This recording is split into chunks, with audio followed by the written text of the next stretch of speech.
When I was pastoring Pinecrest Baptist Church, I could leave my office, go down the breezeway, and come to our child care center. There was a fence there. My grandson Drew was enrolled there. He was a toddler. I came out one day, walked over to the fence where he was playing, and he held up his arms. He couldn't talk, but he wanted me to pick him up. I wasn't supposed to pick him up, so I turned to go back, and he started crying.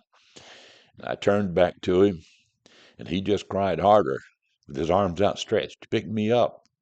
I knew what he was saying. Pick me up. I told the lady there, I said, hand him to me. She said, oh, Pastor Don, I'm not supposed to do that. But he was crying, wanted me, and I wanted him. And I said, you either hand him to me or I'm coming over the fence. And she reluctantly picked him up and handed him to me, and I hugged him to my chest, and he put his arms around my neck and just held on and cried for a few more minutes. And I said, let's go get a piece of candy.